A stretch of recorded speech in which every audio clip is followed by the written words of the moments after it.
Unhinged and likely unbathed, leftists are trying to stick it to Elon Musk and DOGE by rubbing their asses, spitting, peeing, and pooping on Teslas. And while there is plenty of video footage of such acts, this show streams live at lunchtime, and I wouldn't want to put you through that. Those freaks are, I guess, the non-violent offenders of the bunch, though, as I just stated, the images are an assault on the eyeballs. The others, though, are lighting Teslas and other Tesla infrastructure on fire, as well as engaging in other acts of vile and violent domestic terrorism. And for what exactly? Do they really know? Could they really articulate their gripe?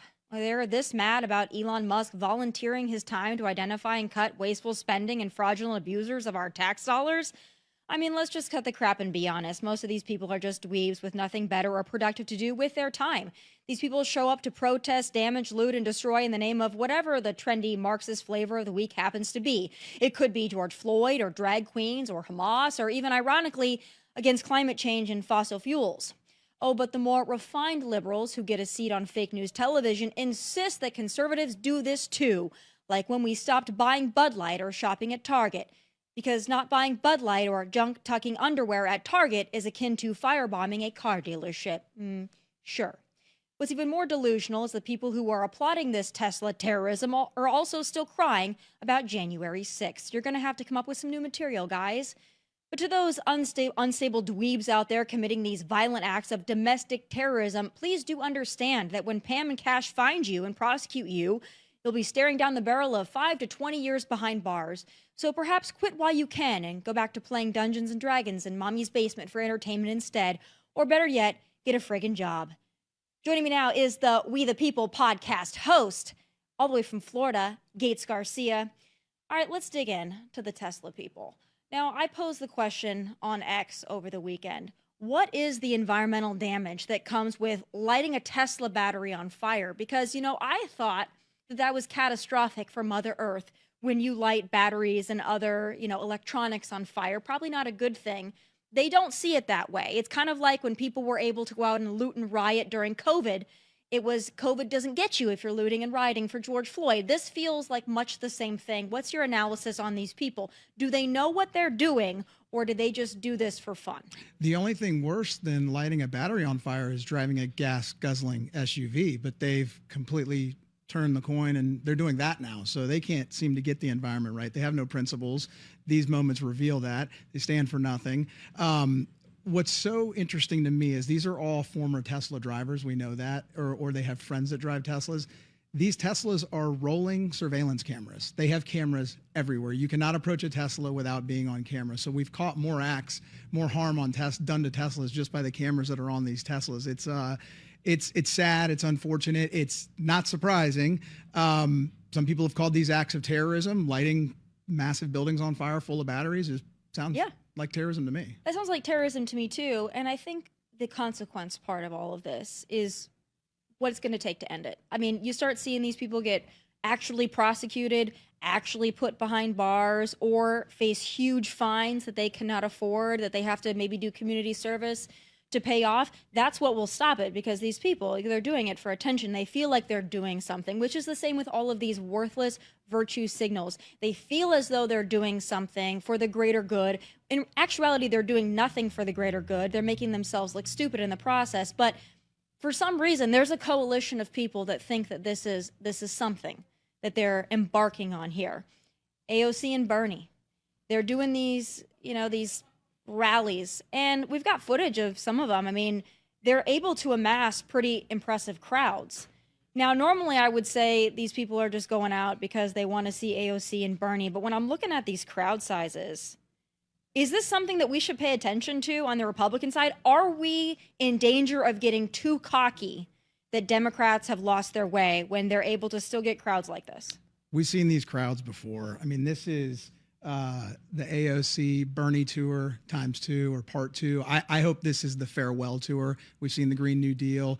They've played this song before. They've played to the same crowds. By the way, if you go on the website, it asks people coming to these outdoor rallies to please wear a mask. Okay, that's just absurd. This is 5 years past COVID.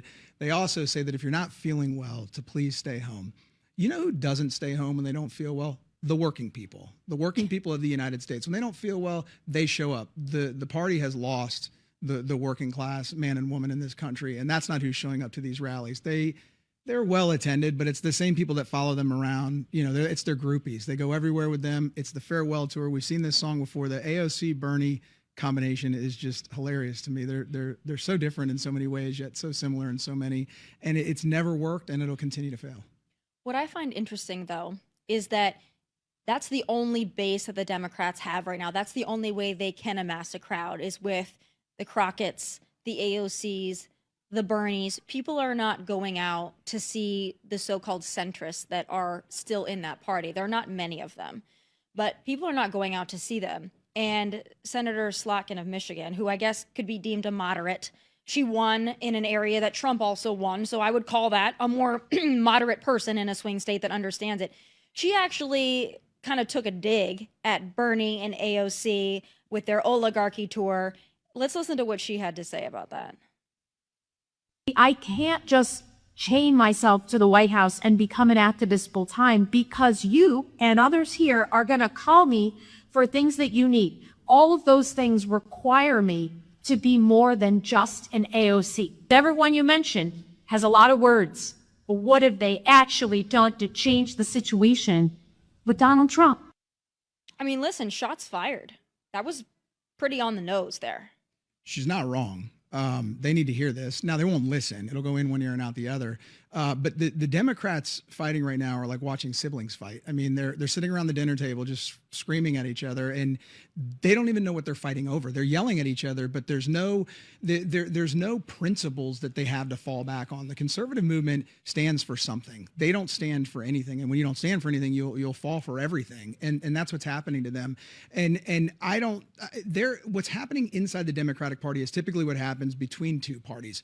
They're running for the polls, and I guess AOC Bernie is some sort of base in that party, but I don't really see a base at all. I see two fringe movements, and it's going to help us a lot because one thing people are ignoring on the right side of the equation is there are still never Trumpers. Now, put the never Trumpers aside. We had a referendum. I mean, we wiped the table in this last election. Imagine if we had that plus the never Trumpers. We're going to get those back after Trump is out of office. And they're not going to be able to compete with that. They think they're competing with what they just saw. There's more to come, and they're in for a reckoning 2.0. I think you're right because I think Democrats could mount a comeback if they really did focus on trying to win back the working class. That's typically, or it was at one point, their base. It was Republicans are for the corporatists, Republicans are for, the well-to-do, the upper middle class. That's who Republicans represented before Trump. And it was Democrats that were the blue collar, they represented the working class. That's completely flipped. It's flipped on its head. Democrats don't want to even, in my opinion, win back the working class, though, because they really find more energy and excitement in the far, far left, to your point. That's where they find their joy because those are the feral, unhinged, but passionate people. I don't see a lot of Democrats that are just passionate about the working class. I don't think that they find that cool anymore to be a working class cheerleader. They know that they need it, but then they put people like Slotkin out there for the response to the joint session, and people were bored. I don't think Democrats are relatable anymore. And to have the working class on your side, you have to be able to relate to them. Now, is Donald Trump relatable? I'd say he is. He's a billionaire. He looked more comfortable standing in a McDonald's drive-through window than most employees do at McDonald's. That man goes out, puts jumps in a garbage truck with a orange vest on. He's relatable. They're not willing to do that. They're too tied up in whatever brand they think they have.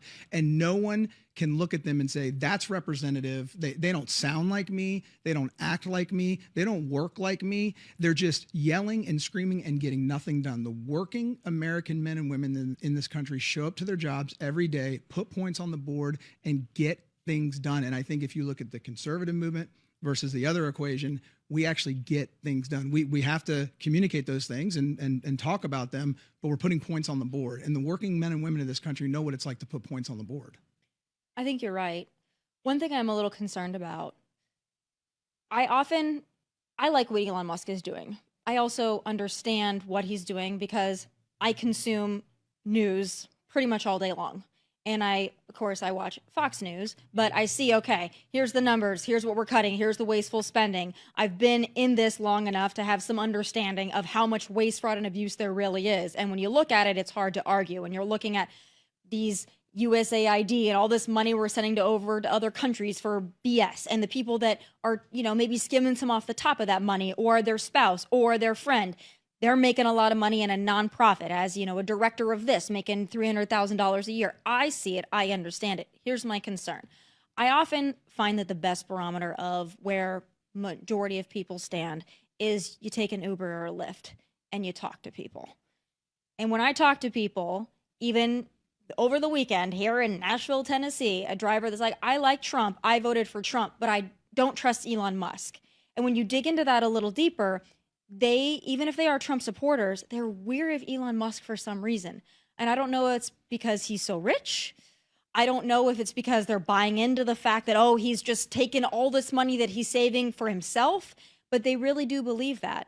And I'm wondering if you think this administration is doing a good enough job of showing the average person out there what Elon Musk is doing and his value. I'm not saying that I disagree that there's value, but do you think they're communicating it enough to the masses? Well, first of all, I'd say he's facing consequences for what he's doing. Okay, Tesla has had, a referendum against them. We've already talked about that. So he's at his company is actually facing consequences. So if he wasn't in it for the right values or the right reasons, he could bow out and say, you know what, this isn't for me. It's having ramifications on my company and my ego and my reputation. I'm not about this anymore. I'm not. I didn't run for president to do this. I was volunteering my time. So he has that option. But he doubles down and says, I'm going to continue to fight for the American people. You know what people like?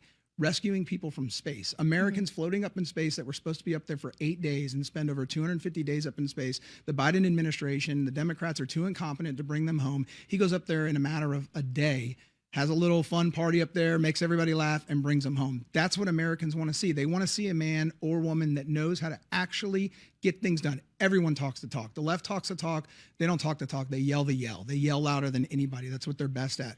We talk the talk and we walk the walk. And Elon is new. Elon's an outsider. Trump was new. Trump was an outsider. It took a very long time for people to get comfortable with the fact that Trump had real concerns for America and was passionate enough to have policies, to put policies in place to fix them. We only knew him from The Apprentice. We only knew him from New York Billionaire. It took a long time. It's going to take the same with Elon Musk. But I think when you see him do things, especially voluntarily, like go get people from space, you're gonna warm to him over time. Here's another one of my concerns. I keep hearing, and it's a Democrat talking point, but some people are buying it. Elon Musk is going to cut Social Security. Now, there are people that believe that because Elon Musk and his team want access to Social Security because they want to see where the fraud is, that somehow they're going to start cutting grandma's check off. Now, I don't believe that that's in the realm of possibility that people that are actually deserving of Social Security that have earned it are ever going to get their Social Security cut off. That's not part of the plan. I know that. You know that. But that is a narrative. Medicaid, Medicare, Social Security, Elon's going in to cut that off because he doesn't think grandma deserves it.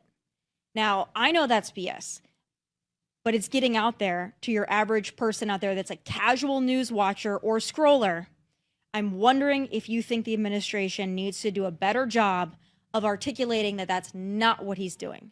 It's a sexy talking point, but it's ineffective because Trump ran on promises made, promises kept. He has a track record of keeping these promises. Now, the administration this time around's not. It's been a couple months, but he's kept every promise. So he didn't say he was going to get rid of Social Security. He didn't say he was going to get rid of Medicaid. Now, that doesn't mean reform can't come. That doesn't mean changes can't happen, but he's told you everything he's going to do. The AOC and Bernie like to talk about, an oligarchy. They're in favor of a monarchy, and his name's Uncle Sam, so they can use the oligarchy term all they want. Trump is not doing anything that he said he wouldn't do, and he has the track record to prove it. So talking points are fine. That's what they've been doing. That's why the mainstream media is dying a very fast death, because their talking points don't materialize anymore. I would just tell people to pay attention to the results. I would, though, if this were me, and I was either Trump or Elon, and I wanted to make sure that people were very clear on this, because when Trump does these Oval Office question and answer sessions. They're fantastic. And I think it gives people a lot of clarity. Last week, I loved it. People are asking him questions. One that I particularly loved, I'm going to play in a little bit, is them saying, like, can you actually deport these people? And he's like, Joe could let him in. He was legal for that, but I can't take him out. I think people hear that, and your casual news watcher, you know, someone who's not political but has a little bit of attention that they pay, they hear that and they're like, okay, that makes sense to me. Here's what I would do. If I were Donald Trump or Elon Musk, I would say, listen, you are an elderly person. You're a senior citizen who is paid into Social Security. We will not touch your Social Security. You are going to continue to get that. What we're going to do is take all these people who are taking advantage of Social Security that are not, in fact, seniors that are deserving of it, people that have been in that system, people that are abusing it, people that are dead, people that have taken other people's Social Security numbers. We're going to cut all that out so that we have money left for grandma and grandpa. I would say that very clearly. Same thing with Medicaid. I'd say, listen, you're somebody who's disabled. You're somebody who needs these services. We are not going to cut these from you. We're going to cut it from the deadbeat 35-year-old dad out there who's collecting a check fraudulently or using somebody else's information. We're going to cut it from them so that you have what you need, because all of these entitlement programs are going to go bust if they don't reform them. I would just ask them to make it more clear, not for people like me and you, but for people out there that they hear a headline or they hear a talking point and it makes them nervous. It's really easy to dispel. So I would just say that'd be a great thing moving forward. I want to talk about Florida. Over the weekend, Ron DeSantis put out a tweet, which I thought was fantastic. He's like, listen, we have our own DOGE here. We're using the concepts of DOGE and Elon Musk, and we're sending $878 million back to the federal government. You've got California that's broke because they're providing illegal immigrants with health insurance. All right. And then you've got Ron DeSantis saying, listen, we found all this money we could send back. That's an incredible accomplishment for the state of Florida. Money back guarantee. It's fascinating. You have a state like New York, which population-wise is about the size of Florida. Their taxing power is twice as great as the state of Florida. Their budget's twice the size of the state of Florida, yet they rely so much on federal money. You have Florida, who cut $3.8 billion from the budget of the state budget last year. Since 2019, we've reduced the deficit by 41%. I mean, Ron DeSantis is the model for what a governor should look like in this country. If we could carbon copy him 50 times across the country, we already are the greatest country in the world. We'd be even greater. California doesn't deserve him. New York doesn't deserve him. Illinois probably not either. But you know, so there's two things. There's two sides of this argument. Some people are saying, oh, you know, Biden was too incompetent to figure out how to get it back. DeSantis reached out. And the other side saying, well, DeSantis is a genius. You know, he realized that it would go to these blue states. I'm fine with both of those. I think it's a combination of the two. I think he probably did reach out at some point and try to send this back to the Biden administration, and they couldn't figure it out. So he said, wait a minute, this is a blessing in disguise. This is like going to be reverse interest on the woke movement. For every dollar I keep in the state of Florida, I can sort of prevent from going to blue states to mutilate children and do all those things. And it's just another example of Ron DeSantis having values, having principles, and figuring out a way through policy to share those values across the state of Florida. And I'm a resident of Florida. I'm grateful for it. Let's talk about what's going to happen with Florida as far as the gubernatorial race that's coming up. We've got Congressman Byron Donalds, who has already announced that he is running. There's murmurs that Casey DeSantis is also going to run. We don't have an official announcement, but there's rumblings.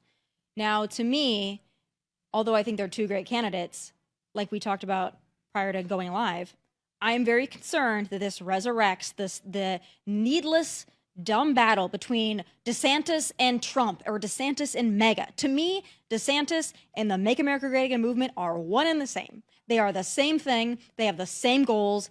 They might be, you know, you might look at DeSantis because he tried to primary Donald Trump. Okay.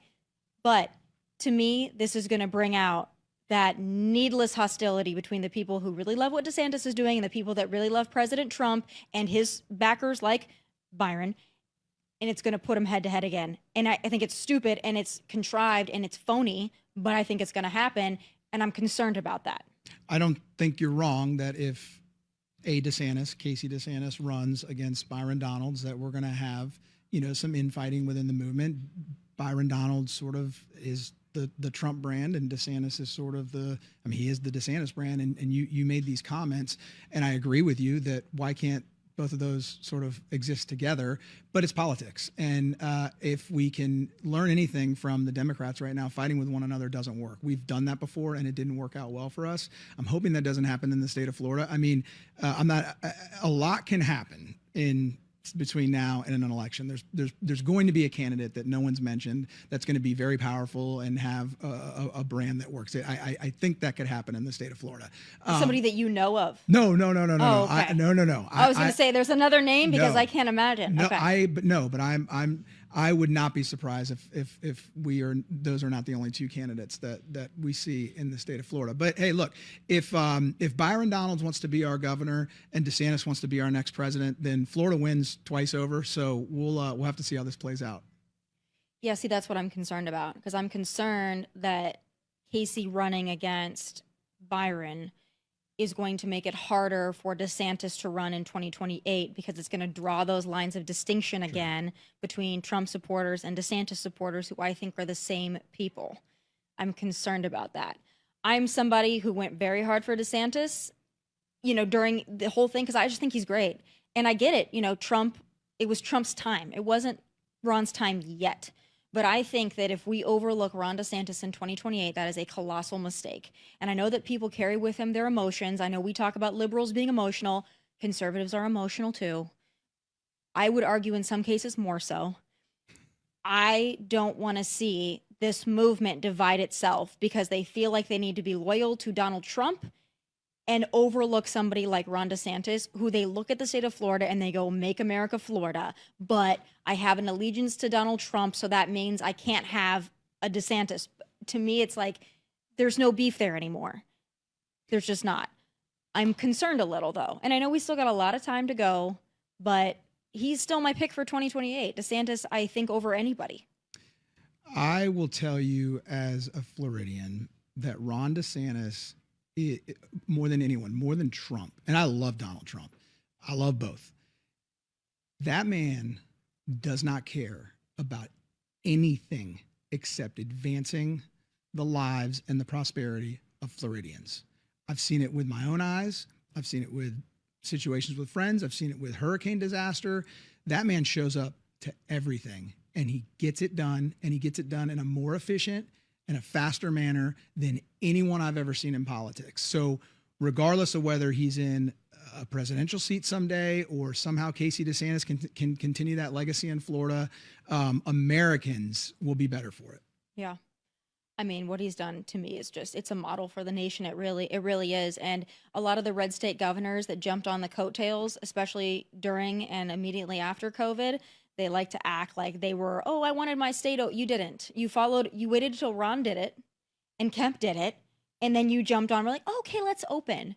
And I'm talking about Bill Lee here in Tennessee, who is embarrassing, in my opinion, specifically for his COVID reaction, which I will never forgive him for, because you wanted to open up, but you waited until somebody with bigger balls did it first.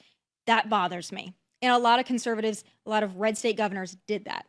There are so many examples of red states in the country just copying what we've done in Florida. I mean, they should, though. They should. We have paved the way. I've had friends come from out of town, from blue states and red states, and this is during COVID, just after COVID, and still today, friends coming from states like New York and California, and they're like, this is like leaving the twilight zone. We don't have these freedoms where I live. There's schools in California, believe it or not, that kids are still in masks. Now, I'm not saying it's necessarily mandated, but it's just an attitude that their government has created in California where that's acceptable and normal and all that. And we don't deal with that in Florida. I mean, you wear a mask in Florida, it's not well received. No, I mean, I would hope that people weren't, people that are still wearing masks are protesting for Hamas. So there's that. I want to talk about Tim Walz because I think it's funny. So he calls himself a knucklehead, right? And so he said that numerous times, like, oh, don't listen to what I say. I'm just a knucklehead at times. Like, no, you're just a dumbass. But last week he's trying to do these stage tours, which I have some self-awareness. I mean, he's the last person that anybody wants to see. I would go see him just because I think it would be comical to watch him think he's funny. Like, it's like watching a train wreck happen.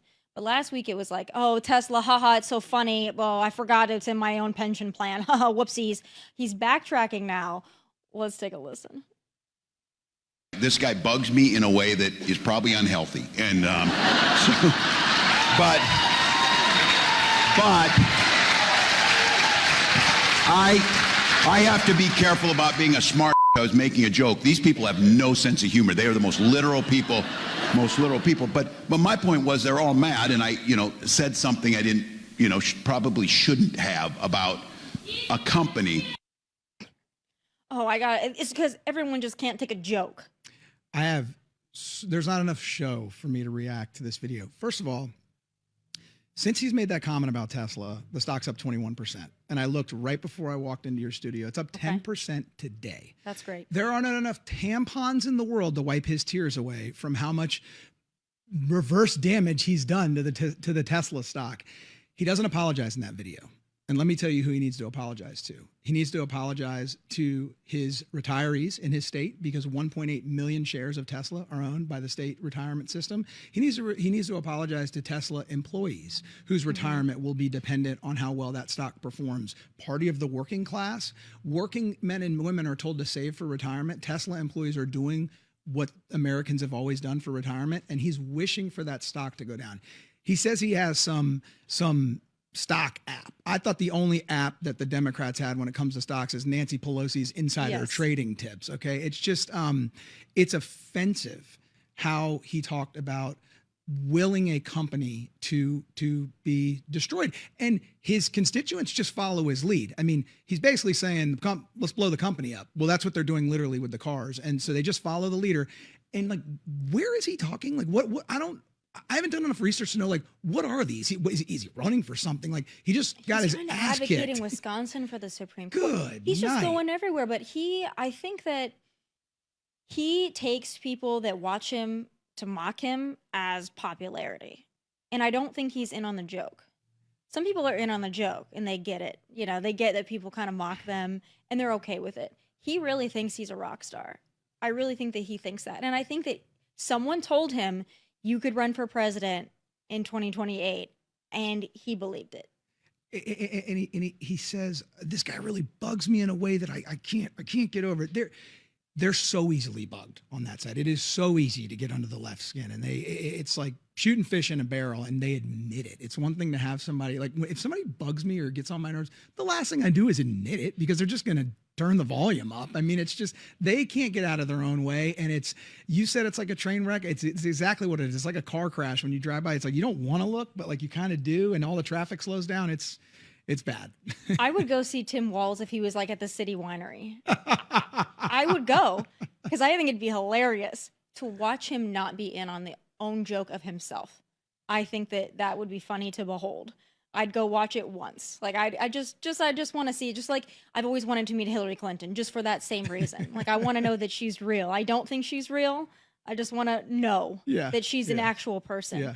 But God, Tim Walz, just keep putting him out there, in my opinion. It's just, and you know what? What's funny is, as much as he's not in on the joke that is him, Gavin Newsom can't even get a foothold. And I think that's driving him crazy. I think Gavin he's really trying to reinvent himself. And he thought even if he outraged us, that his podcast would just be so fire.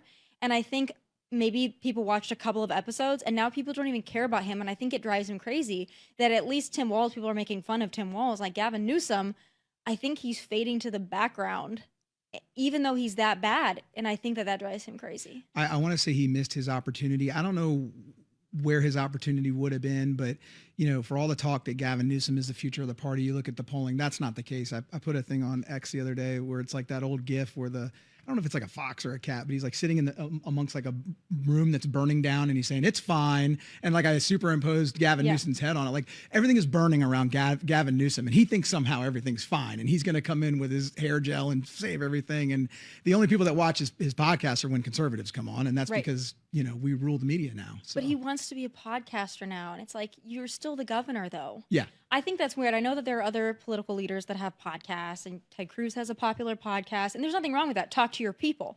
But the fact that Gavin Newsom has to ask his state legislature for billions more to cover the deficit in their healthcare, their Medi-Cal, but yet he's doing a podcast, it's like, you don't have time to do this, buddy. And you've also got LA that's still burned to the ground. Like, what are you doing? It's just, if he thinks that this is going to be it to resurrect his image, he's even less in on the joke than Tim Walz is. The two more things I want to talk about. Let's talk about first another kind of funny thing. I think Donald Trump is an actual comedian, but in Colorado they had a portrait of Donald Trump in the state capitol. And I want to there's the photo. Donald Trump's Truth Social post. I'm not going to read it all, it's very long, but nobody likes a bad picture. He's essentially saying, I've never seen this, even I have never seen how bad this is.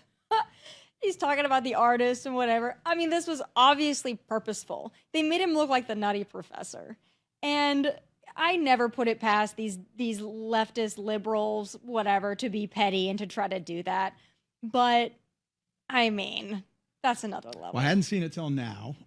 It is quite funny. It's you think they would have made it oranger to make their funny little point, but I'm surprised they didn't just paint the mugshot. I mean, that's their favorite. He loves the mugshot. I know, but they love it too. No, that's a good point. He loves point. it. He has it outside the Oval Office. They wanted to make him look thick, this fat, like bloated, whatever. And that's not how he looks. Yeah. So it's just, but I think that he had a little fun with it too. And I think that even though he's saying like, this is awful, just take it down, he's still having fun with it, even though they're trying to make a mockery of him, but he's taking back the thunder. I don't know if we're going to talk about Snow White, but just the arts in general, they can't do it anymore. We've lost a section of this. We've lost. I don't know if the arts are. I guess the arts are an institution, but they used to own the arts, and they're losing that too. I mean, we've got the media now. We're taking back parts of education, and if we can get the arts back, I mean, arts goes right along with the media. Like we are starting to control the narrative in this country like we never have. And if they want to keep producing whatever that was, my kids would like that photo. It kind of looked like Mr. Potato Head with hair, but yeah, I mean, it's just. They can't help themselves. I think it's funny. You brought up Snow White, though. So another thing that I wanted to do, kind of like seeing Tim Walz, is I almost thought this weekend about going to Snow White. Just because it's like, I know I'm going to talk crap about it. So I feel like if I'm going to talk crap about it, I should at least go and see it so that I can be like, okay, this was objectively awful. I didn't go see it because I had a real moral dilemma of like, do I want to contribute money to this? Because, and again, I'm not going to go firebomb the theater like the Tesla people do, the Tesla terrorists. I just was like, you know what? Same thing with the Bud Light thing. Like, I still don't drink Bud Light. I never did. But if a place only serves Bud Light, like, I will buy whatever other than buy Bud Light because it's just, I still have a sour taste in my mouth. Same thing with the Snow White movie. Like, I want to see it because I want to gauge how objectively bad it is. But I was like, yeah, do I really want to contribute to the box office numbers in opening weekend? I think I might still watch it at some point, but it was a major flop. Disney, $240 million on this. 270. 270. The numbers coming in are low box office, like one of the worst performing live action remakes in a long time. And I think it's two things. I think it's the woke narrative that they changed the storyline to be, coupled with the actress, Rachel Zegler, whatever her name is, being also just insufferable.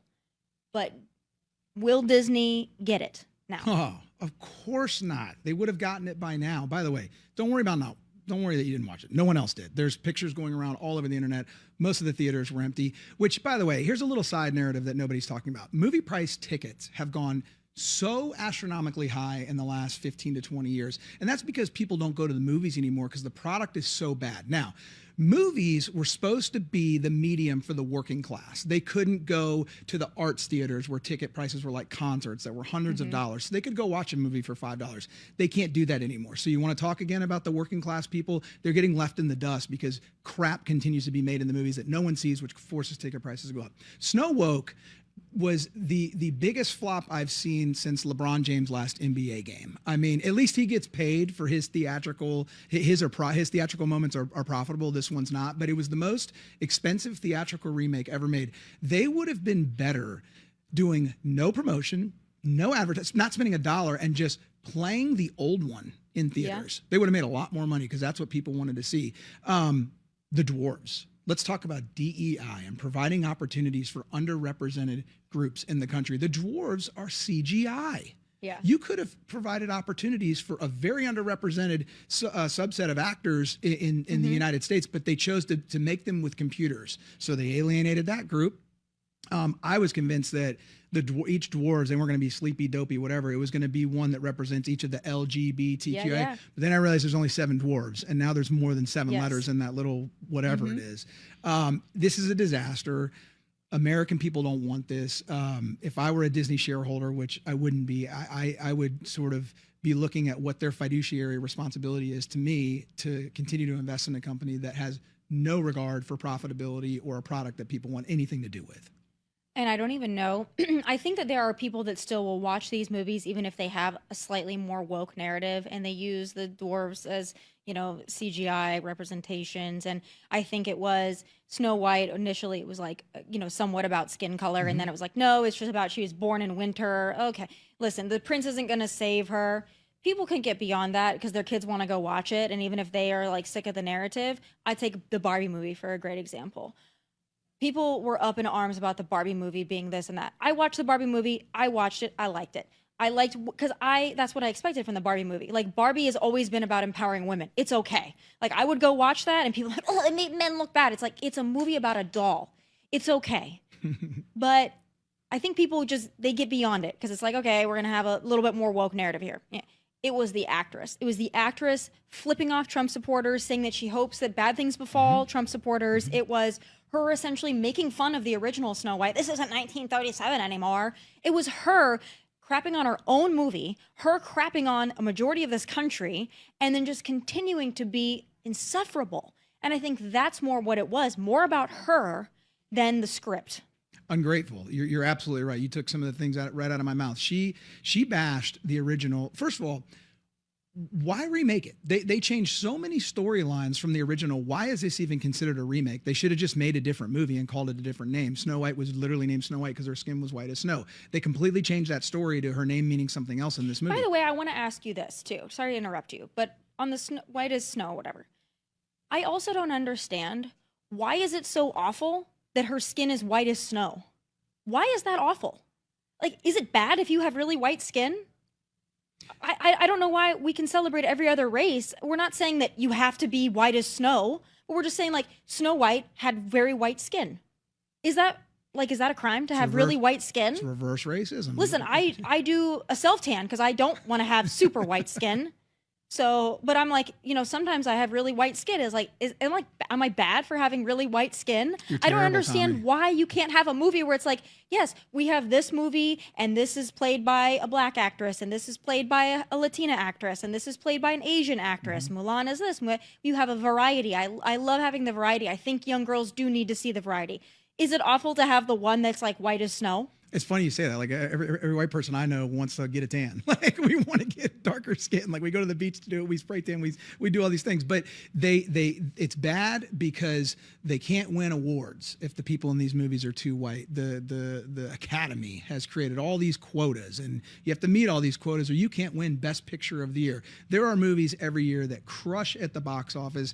They blow these movies out of the water. We can talk about it doesn't matter, but they can't get nominated for these awards because they don't meet these diversity quotas. So that's all this is. I mean, it's just semantics, and people are so tired of this. And you think it would change at Disney, but it's a blessing in disguise because it's creating so many opportunities in the arts and entertainment space to honor the true, the good, and the beautiful. It's making a roaring comeback. There's been a vibe shift politically, but there's a vibe shift in the media, the arts, and the entertainment, creating tremendous opportunities for people that want real stories that represent America and bring good values into the home. Parents are fed up, Americans are fed up, and it's starting to materialize.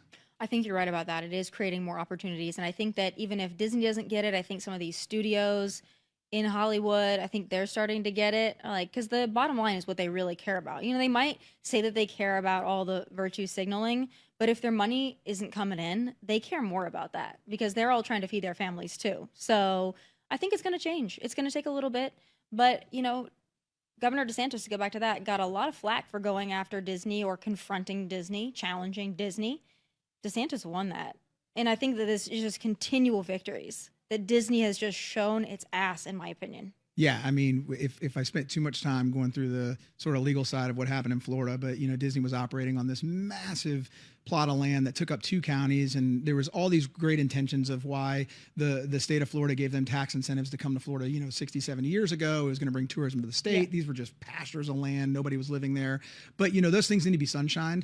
And the state sort of caught up to Disney, and we were all sort of helping one another, and nobody looked into it until DeSantis woke up and said, wait a minute, taxpayers of Florida, and then the occupants, the residents of these counties were getting totally taken advantage of by Disney. He did something about it overnight, changed all the policies, and just shined a bright light on it. And sometimes people don't realize what's happening to them until someone like a DeSantis, someone like a Trump says, let me pull DOGE, let me pull back the curtain here and show you what's going on. The one thing about DOGE that's really, really, really frustrating me, I'm sorry, it's somewhat related, but people keep talking about on the left, like how insignificant the numbers are. They're like, oh, he saved, this amount of money. It's 0.05% of that department over.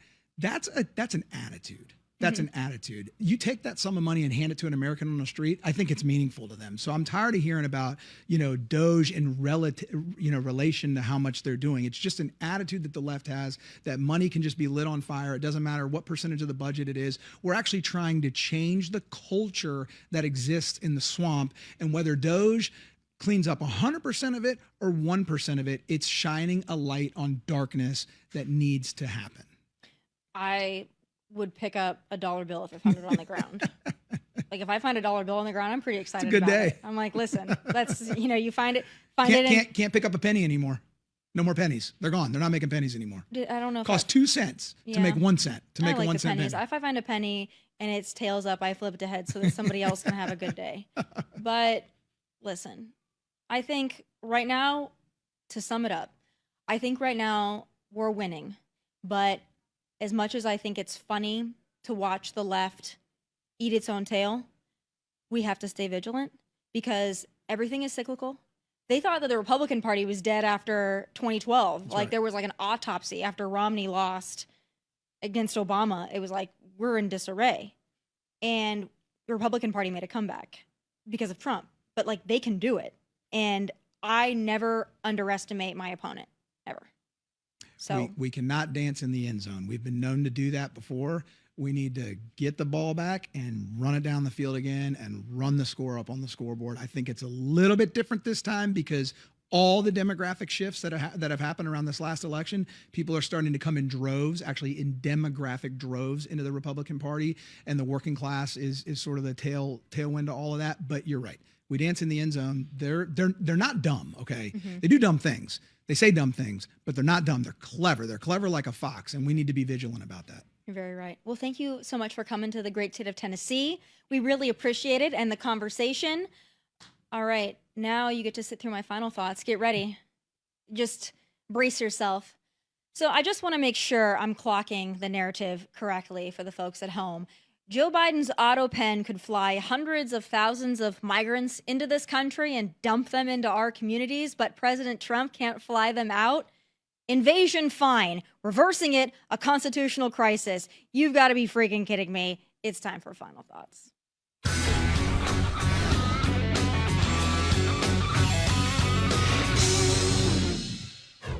Mr. President, do you think you have the authority, the power to round up people, deport them, and then you're under no obligation to a court to show the evidence against them? Well, that's what the law says, and that's what our country needs, because we were, unfortunately, they allowed millions of people to come into our country, totally unvetted, totally unchecked. So you ought to ask, did he have the authority to allow millions of people? Did Biden have the authority to do something that's unthinkable? Have open borders where millions of people poured into our country, totally unvetted and totally unchecked, just as you would say. It's such a simple but important question. Why was Joe able to open our country to an invasion, and that was apparently illegal, but President Trump trying to evict these illegals is now some giant legal conundrum? I don't know how Democrats can rationalize that with the American people who quite literally voted on this very thing. But the legality aside, the narrative gamesmanship here is also really something stupid to behold. Here's another example. Yes, under this administration, the people Joe mass paroled into this country will not continue to get the free pass. But what these headlines fail to mention is how this all kicked off and went down in the first place. So if you recall, a couple years ago, our border was absolutely overrun with illegals, and I mean illegals from all over planet Earth were coming, as you see there. And it looked pretty bad. Joe was also still a candidate for president at that time, so they had to find a creative way to make the invasion look, less invasion-y. Their solution was that god-awful CBP-1 app and the mass parole program, wherein Joe allowed hundreds of thousands of migrants to get temporary legal status in the USA and 2-year permits to live and to work. That was the workaround. So instead of watching them stampede in across the border, Joe just made it a little easier and less messy for them and for him. Well, that group included over 530,000 migrants from Cuba, Haiti, Nicaragua, and Venezuela. Cute. Well, guess what?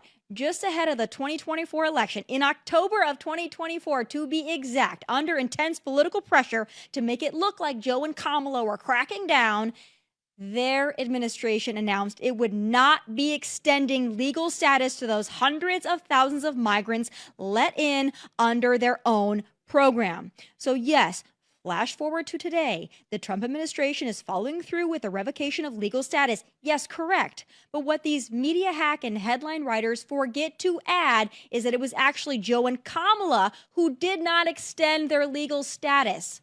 Not that I care, but please, Anna in a nutcase, please spare us your liberal, disingenuous, fake-ass outrage. And those are my final thoughts. Please be sure to tune in live tomorrow again at 1 p.m. Eastern. Catch full episodes of the show on Fox Nation whenever you like. Please do like and subscribe to the YouTube channel at Tomi Lahren is Fearless. From Nashville, God bless and take care. Hey, thanks for watching. If you want more of my hottest takes, must-see conversations, and of course, my final thoughts, click here and make sure you subscribe here so you never miss a beat. I'll be here every weekday, and I hope you'll join me.